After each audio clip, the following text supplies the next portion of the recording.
Welcome back everyone. तो कैसे हैं आप लोग? आशा करते हैं आप लोग बेहतर होंगे। तो आज हम जानेंगे साइन जीरो का मान और कॉस जीरो का मान कैसे निकलता है।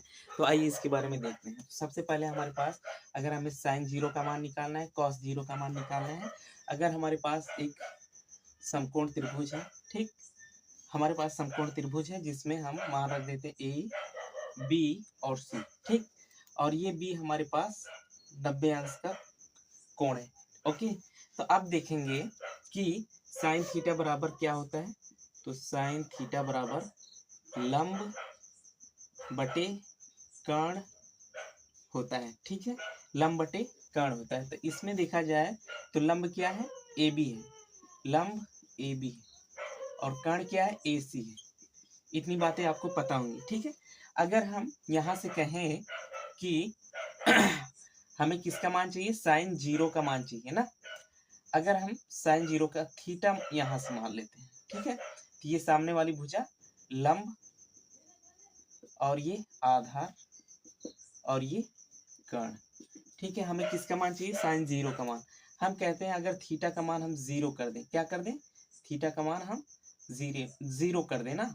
यहाँ से इस मान को ऐसे ऐसे लाके हम क्या कर दें, थीटा का मान जीरो कर दें। जब हम थीटा का मान जीरो करेंगे तो लंब हमारा क्या हो जाएगा, लंब देखिए क्या हो जाएगा, जीरो हो जाएगा। तो लंब का मान जीरो आएगा। और देखिए कर्ण, कर्ण वैसे ही रहेगा और ठीक। तो कर्ण हमारा किस पे आ गया, बी सी पर आ गया ना। जब हमारा ये लंब जीरो हो गया और कर्ण किस पे आ गया, कर्ण बी सी पे आ गया, तो बी सी बराबर में क्या मान मिलेगा, 0 डिग्री, ठीक। इस तरह से हमें साइन थीटा का मान प्राप्त होता है। अगर हमें कॉस 0 डिग्री का मान चाहिए तो कॉस, यहाँ पे हमें क्या मिला, साइन जीरो, साइन 0 डिग्री बराबर 0 अंश हमें मिला। अब हमें कॉस थीटा, कॉस 0 डिग्री का मान चाहिए। अब देखिए ध्यान से, यहाँ से आप देखेंगे कि साइन थीटा बराबर आधार बटे कर्ण होता है। तो आधार बटे कर्ण, आधार बटे कर्ण। तो आधार क्या है इसमें, बी सी है, कर्ण क्या है इसमें, ए सी है, ठीक।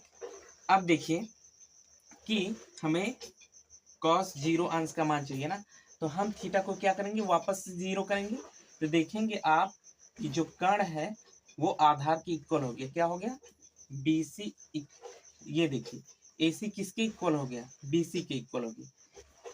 ए C is equal to B C, ठीक है। जब हम ऐसा करते हैं ना तो ये हो जाएगा बी सी और यहाँ से इसका मान कैंसिल होके क्या बनेगा, कॉस 0 डिग्री का मान हमारे पास 1 मिलेगा।